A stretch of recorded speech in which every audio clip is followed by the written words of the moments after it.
안녕하세요. 말씀을 품고 말씀을 살아내는 바이블 1189 130번째 날, 오늘은 민수기 8장입니다. 8장은 하나님이 임재하시는 성막이 봉헌된 다음에 그 성막이 온전하게 기능하기 위한 마지막 세팅을 우리에게 보여줍니다. 왜 우리가 새로운 집으로 이사가면 이제 청소를 깨끗이 하고 환하게 불을 켜고 집안일을 하는 것처럼 1절부터 4절까지는 이 성막 안을 밝히는 등잔대에 관한 규례입니다.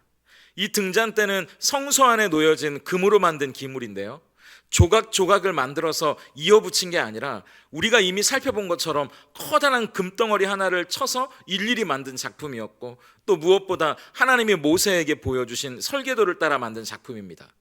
가죽으로 몇 겹을 덮어서 깜깜한 성막의 내부를 환하게 비춰주는 게 이 등잔대였고요, 그래서 하나님이 빛으로 성막이 임재하신다는 걸 나타내주는 의미이기도 했죠. 하나님은 이 등불을 등잔대 앞을 비추도록 명령하셨다고 이야기하는데요, 우리가 알다시피 이 등잔대 앞에 놓여져 있는 건 성소 안에 12개의 떡이 올려져 있는 진설병상이에요. 그래서 이 등잔대는 깜깜한 성막 안을 환하게 밝히는 역할도 하지만 동시에 등잔대 앞에 놓여져 있는 진설병상을 비추는 역할도 한다고 이야기합니다.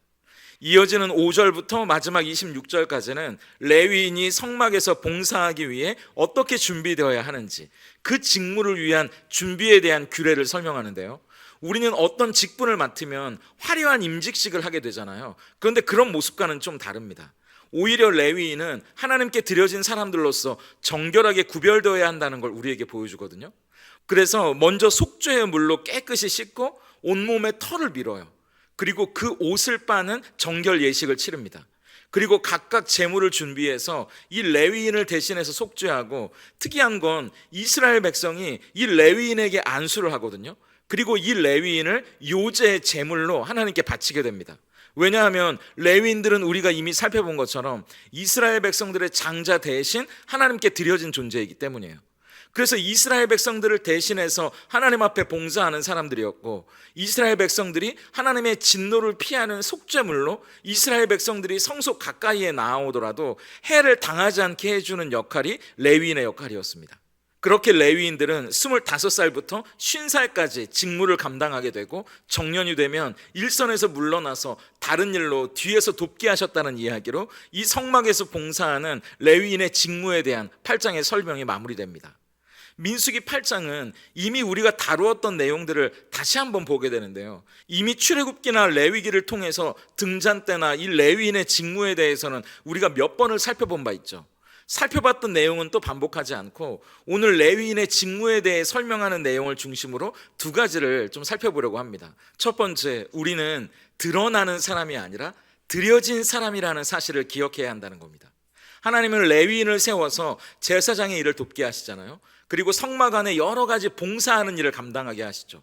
민수기 8장을 보면 이런 일들을 감당하는 레위인을 설명하는 구절 중에 특별히 우리 눈에 띄는 구절들이 있거든요. 11절을 보세요. 아론이 이스라엘 자손을 위하여 레위인을 흔들어 바치는 제물로 여호와 앞에 드릴지니 이는 그들에게 여호와께 봉사하게 하기 위함이라. 레위인은 어떤 사람이냐 하면 하나님께 드려진 존재라고 이야기합니다. 그리고 13절도 보세요. 레위인을 아론과 그의 아들들 앞에 세워 여호와께 요제로 드릴지니라. 여기서도 또 레위인을 하나님께 아예 살아있는 제물로 드리라고 이야기하잖아요. 이 요제는 어떤 의미의 제사인가요?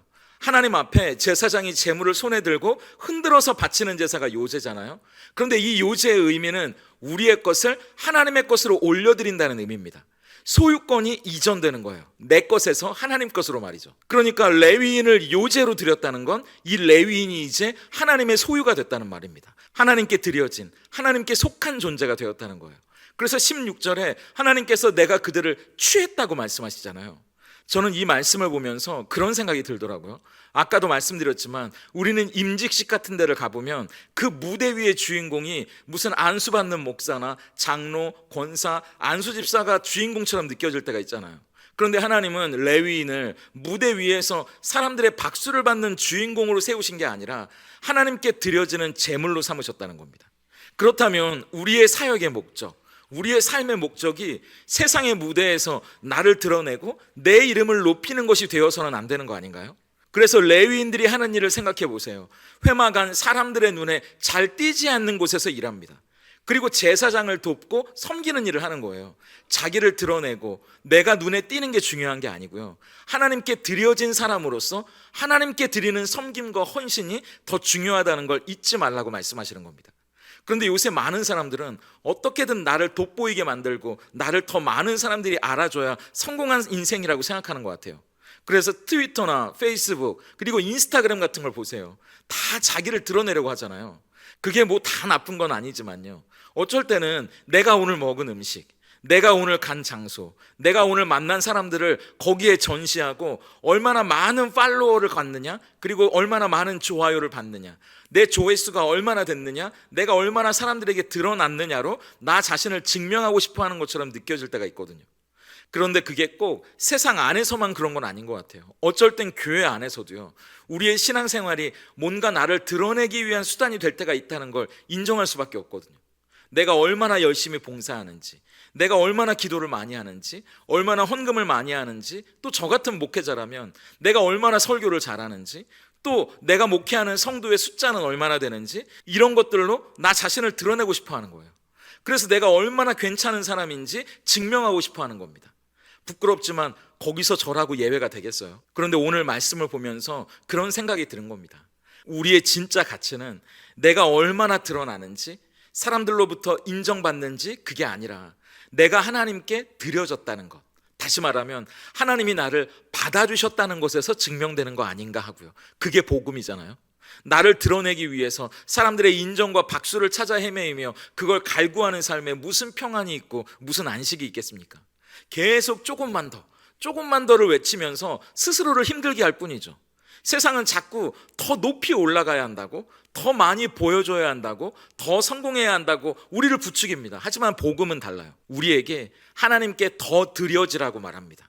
그분의 손에 맡겨지라고 말하죠.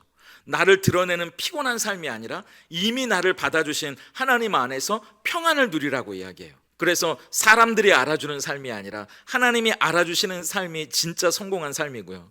유명해지고 주목받는 게 우리 삶의 목적이 아니라 내가 온전히 하나님 앞에 드려지는 것, 그분의 소유가 되는 것이 우리의 진정한 목적이 되어야 하는 거죠. 그렇기 때문에 레위인들은 성막에서 허드렛 일 같은 봉사도 아무도 알아주지 않는 섬김도 기쁨으로 감당했던 거 아니겠습니까? 사람들의 인정과 박수가 아니라 하나님께 내가 드려졌고 하나님이 나를 받아주셨다는 기쁨, 이름 없이 빛도 없이 아무도 보지 않는 곳에서 섬기고 봉사하는 그 수고를 하나님은 받아주시고 알아주신다는 기쁨이 그들에게 있었기 때문이죠.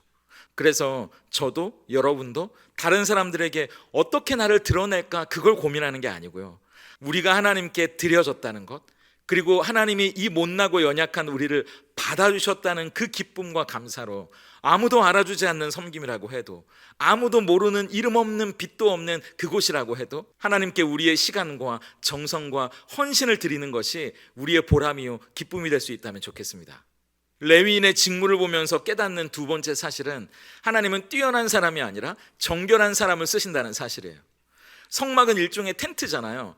그런데 그 텐트를 때마다 쳤다가 또 걷었다가 챙기고 이동하고 다시 치는 일이 쉬운 일이었겠습니까? 정말 어려운 일이었겠죠. 더구나 그 텐트의 규모가 엄청나잖아요.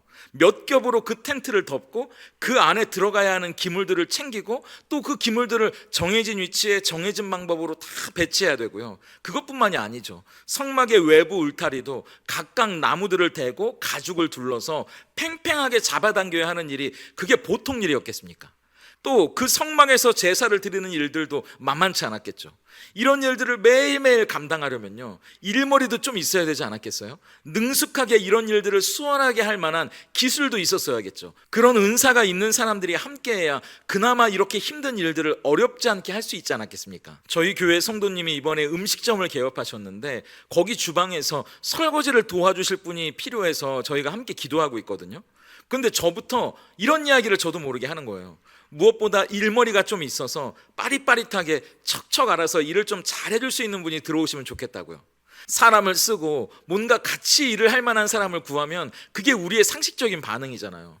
그러니까 우리 같았으면요, 성막의 여러 가지 일들을 감당하고 또 제사장을 도와 섬겨야 하는 레위인을 세운다면 저희 같으면 손재주도 좀 있고 빠릿빠릿하고 일머리도 있고 센스도 있어서 일을 잘할 만한 사람을 세워야겠다는 그런 생각을 하지 않았겠습니까?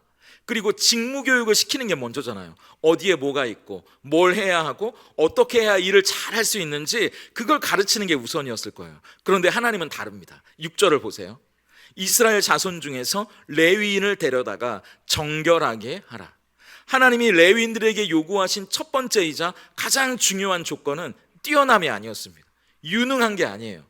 그들의 일머리나 기술, 센스, 능력, 성막의 기구에 대한 전문적인 지식, 하나님은 그걸 요구하신 게 아니라 그들에게 요구하신 첫 번째이자 가장 중요한 덕목은 정결함이었다는 겁니다. 그래서 우리가 살펴본 대로 속주에 물을 뿌리고 온몸에 털을 밀고 세상에 때가 묻은 옷을 빨고 정결하게 하라고 7절에서 명령하시잖아요.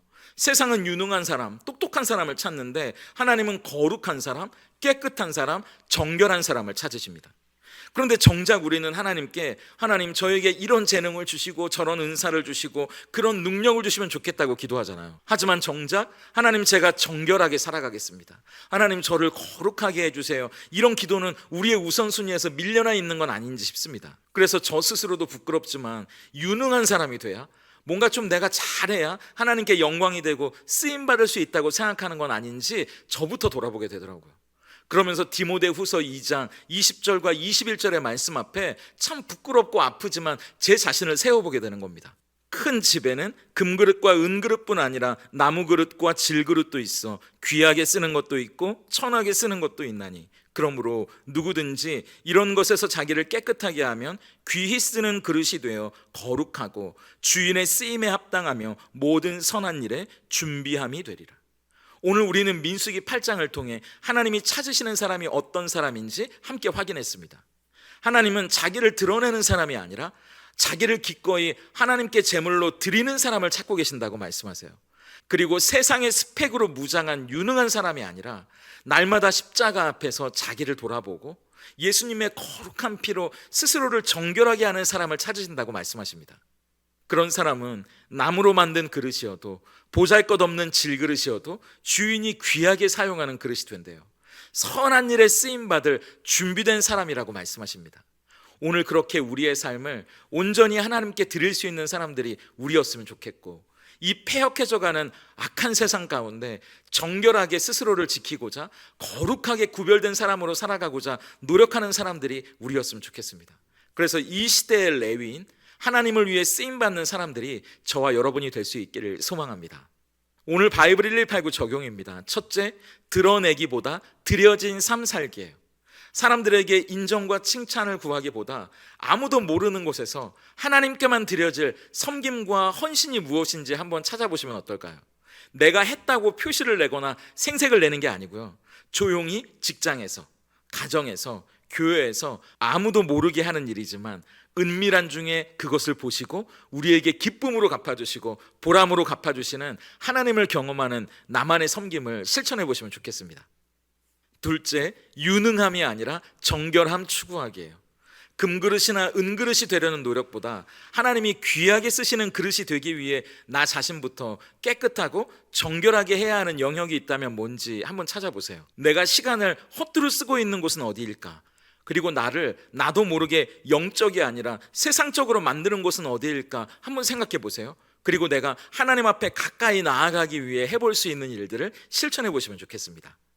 함께 기도하겠습니다. 우리가 우리 스스로를 드러내려 애쓸 때 예수님은 십자가에서 우리를 향한 사랑을 드러내셨음을 기억합니다.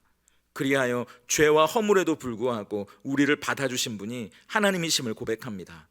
이제 다른 사람의 인정과 칭찬에 목말라 하며 성공과 성취로 나 스스로를 증명하려는 피곤한 삶을 멈추고 이미 하나님께 받아들여진 존재로 주님의 것이 되었으니 그 은혜 안에서 참된 자유와 안식을 누리게 하시옵소서.